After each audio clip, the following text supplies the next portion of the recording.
अस्सलाम वालेकुम। जिस वक्त हम लोगों ने kinds of reports under section 173 CrPC पढ़ी थी, तो उस वक्त मैंने आपको कई रिपोर्ट्स के बारे में बताया था, बल्कि हर काइंड के बारे में बताया था। वो आप उसको दोबारा सुन लेंगे तो ये कंफर्म हो जाएगा। उसके बाद फिर मैंने आपको एक रिपोर्ट की काइंड ये भी बताई थी जहाँ पर एक्यूज़ का नाम खाना नंबर 2 के अंदर सुरख स्याही के साथ पोस्ट किया जाता है, ताकि ये इंडिकेट हो सके कि वो इस केस के अंदर प्रोक्लेम्ड ऑफेंडर है।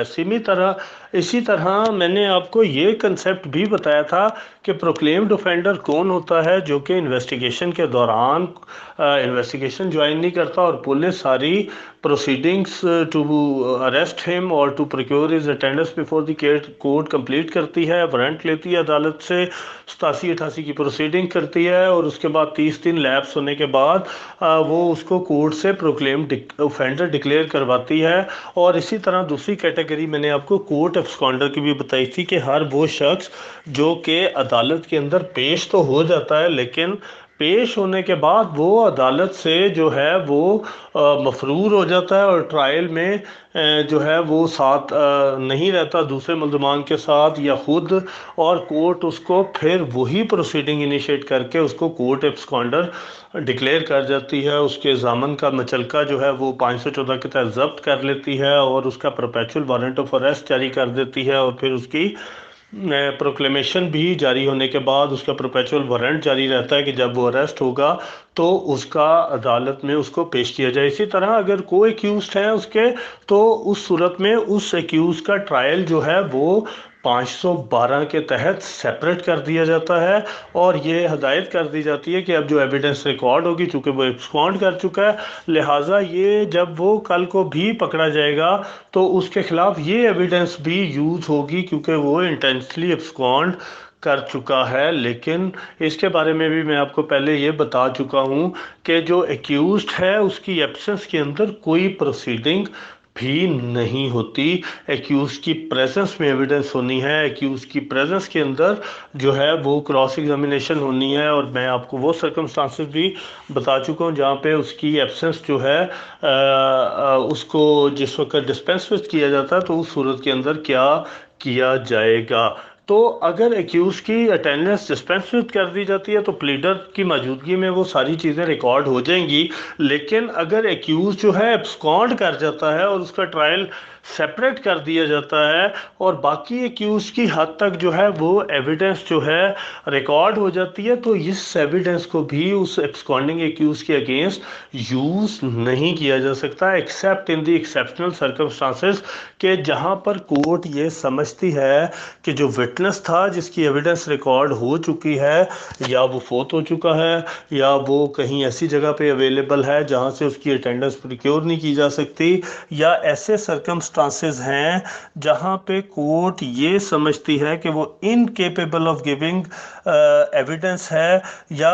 कोर्ट समझती है कि जो उसकी अटेंडेंस है वो थ्रू ऑर्डिनरी मींस प्रिक्योर नहीं की जा सकती। जैसे आप आर्टिकल 46 को भी पढ़ेंगे क्यूएसओ को, तो वहाँ पर भी आपको 512 जैसी वर्डिंग जो है मिल जाएगी। ऐसी तमाम सूरत हाल के अंदर जहाँ पे एक्यूज का अपना फॉल्ट हो और उस वजह से उसके खिलाफ प्रोसीडिंग जो है वो इन एब्सेंशिया हो रही हो, तो उस सूरत के अंदर एक्यूज के खिलाफ वो एविडेंस भी पढ़ी जा सकती है। और इस बात को 2010 के अंदर सुप्रीम कोर्ट ऑफ पाकिस्तान ने अपनी जजमेंट के थ्रू जो है वो कंफर्म भी किया कि जहां पर एक्यूज्ड का अपना फॉल्ट था कि विटनेस था, उसकी एग्जामिनेशन इन चीफ रिकॉर्ड हो गई, एक्यूज उस पर जिरा नहीं करता था और वो टाइम गुजरता गया और सब्सिक्वेंटली एग्जामिनेशन इन चीफ के बाद वो एक्यूज वो विटनेस जो है वो कज़ाई लाई से फोत हो गया। तो उसके बाद उस जजमेंट में ये होल्ड किया गया कि चूँकि एक्यूज जो था उसकी अपने फॉल्ट की वजह से वो एविडेंस जो है वो उस पर क्रॉस एग्जामिनेशन नहीं हुई, लिहाजा वो एविडेंस अब हू बहू उसके अगेंस्ट जो है वो पढ़ी जाएगी और इसके अंदर लीनियंट व्यू नहीं लिया जाएगा। सिमिलरली एक ट्रायल है, उसके अंदर विटनेसेस पेश हो रहे हैं और पेश होने के बाद उनकी एविडेंस रिकॉर्ड हो जाती है एग्जामिनेशन इन चीफ और एक्यूज्ड एब्सकॉन्ड कर जाता है। सब्सिक्वेंटली भी अगर ये गवाह अनअवेलेबल हो जाते हैं या इनकेपेबल ऑफ गिविंग एविडेंस हो जाते हैं या डेथ हो जाती है, तो उस सूरत के अंदर भी 512 ये कहता है कि वो जो एविडेंस उसकी एब्सेंस में रिकॉर्ड की गई है वो उसके खिलाफ जो है वो यूज़ की जाएगी। और 512 को हरफ आम में इश्तिहारी का चालान भी कहा जाता है, जो गलत टर्म है, नहीं यूज़ करनी चाहिए। लेकिन 512 इज़ एन एक्सेप्शन, जो आपने mode of recording evidence column 353 वगैरह में पढ़ा होगा, या हमने भी उसको डिस्कस किया था, वो आप सेक्शंस दोबारा देख लेंगे, जहाँ पर मैंने आपको ये बताया था कि कोई भी एविडेंस एक्यूज की एब्सेंस में रिकॉर्ड नहीं की जा सकती, उसकी प्रेजेंस ज़रूरी है, but it is an exception to that.